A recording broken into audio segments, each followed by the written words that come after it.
You're tuning in to VNA News Daily Bulletin. Coming up next, we have your top stories. Politburo holds conference on preparations for legislative election. Vietnam and Australia seek trade opportunities in Trans-Pacific Partnership Agreement. Hanoi eyes 3.76 million international visitors in 2016.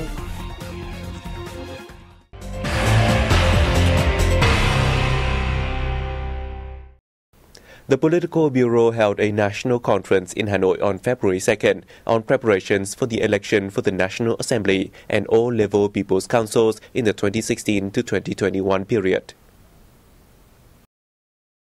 The large-scale conference aimed to carry out the parties' and state documents and plans and increase public awareness of the importance of the parties' regulations and the state's laws related to the election work and of the position and role of the legislative body and people's councils.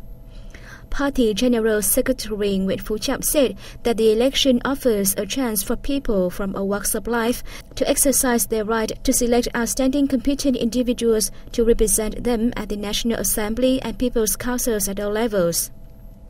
It will also help build, consolidate, and perfect a socialist rule of law state of the people, by the people, and for the people.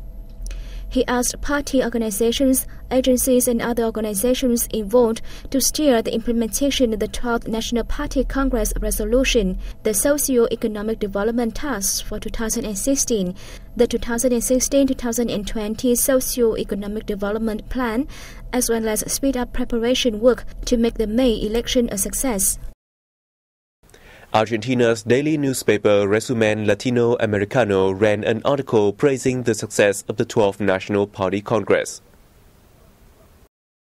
In the article on February 1st, the newspaper cited Party General Secretary Nguyễn Phú Trọng closing remarks affirming his commitment to carrying forward the Communist Party of Vietnam's glorious traditions and valuable experience.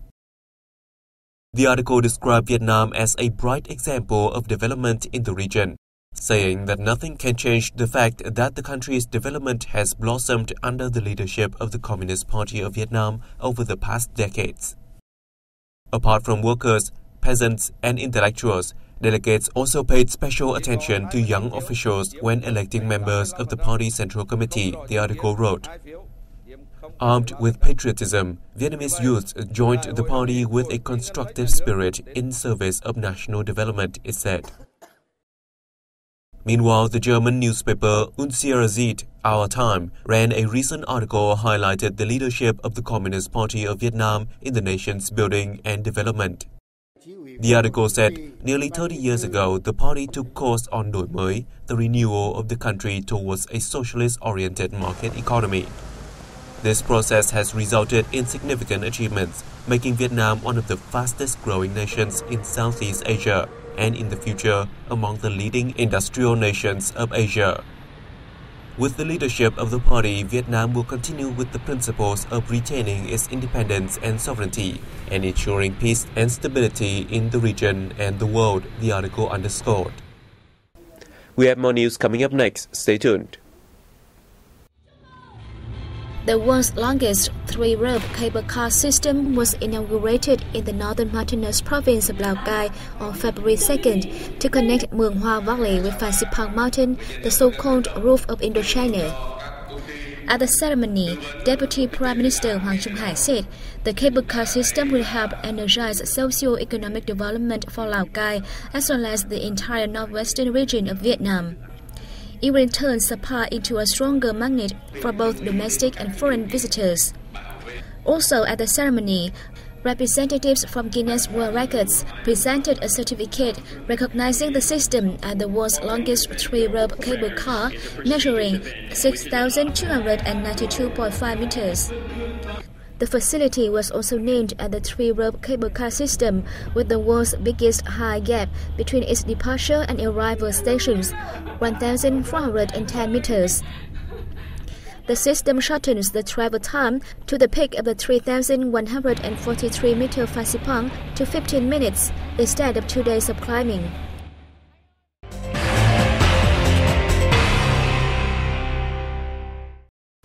During a forum in Sydney on February 1st, Vietnamese and Australian businesses explored trade and investment opportunities offered by the pending Trans-Pacific Partnership Agreement. Our reporters will give more details. Vietnamese Minister of Industry and Trade Vũ Huy Hoàng said the TPP deal plays a crucial role in trade relations between Vietnam and Australia. Within the TPP agreement framework, Australia pledged to apply 0% tariffs for 94% of Vietnamese products. In return, Vietnam's commitments to opening its market for Australian products under the TPP are higher.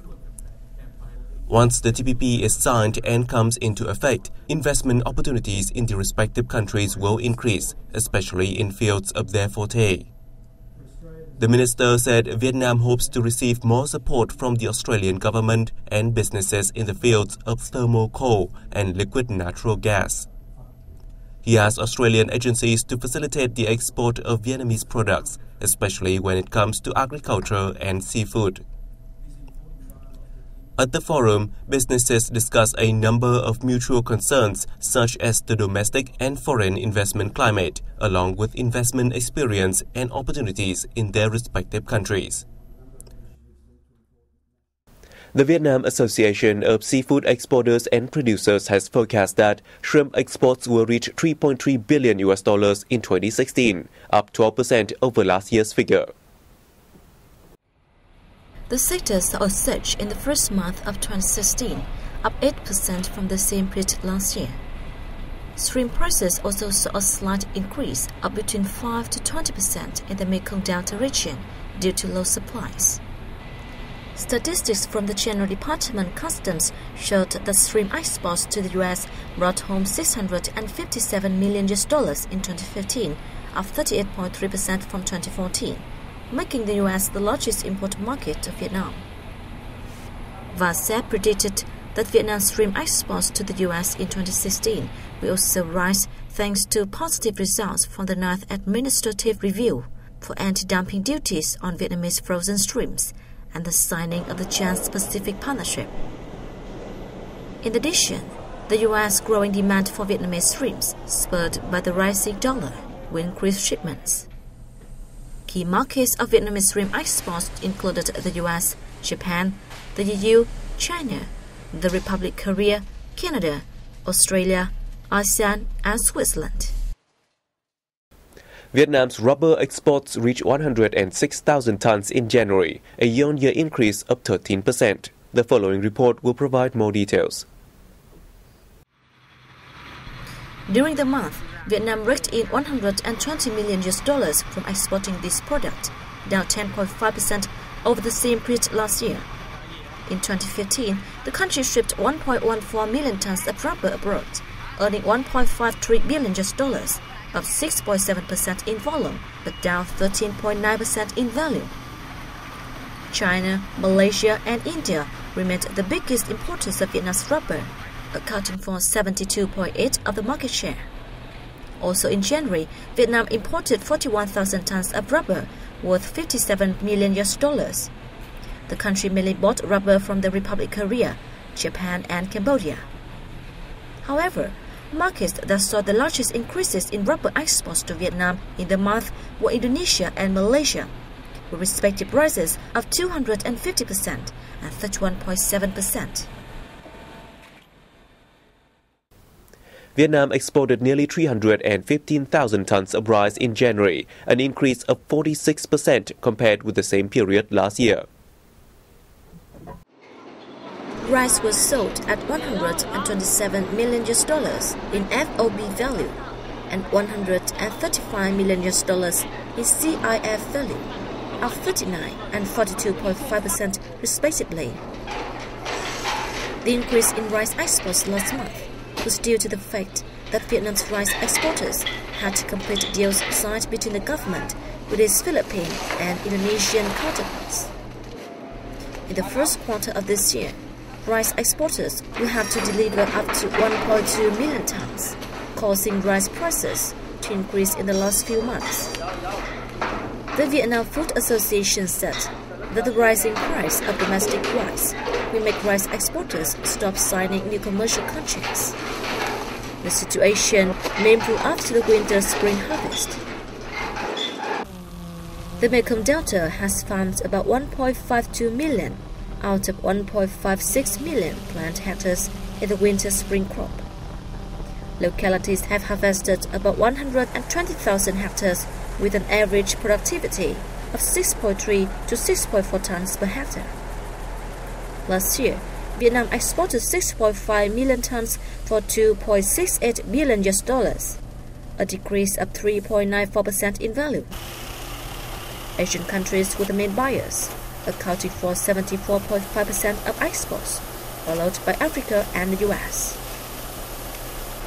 The Vietnam Fruit Association forecast the rice export volume this year, excluding border trade, is expected to remain the same as last year's.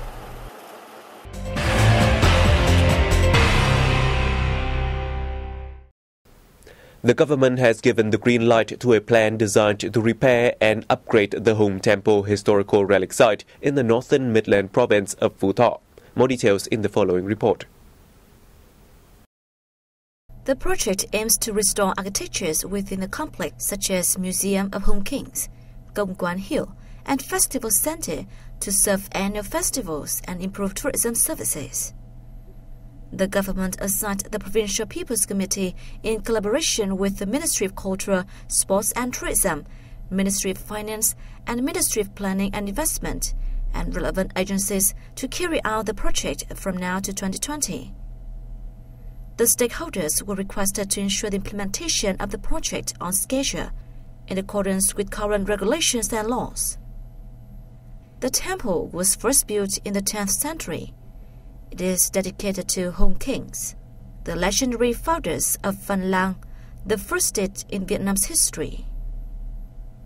The worshipping rituals of Home Kings were recognized as intangible cultural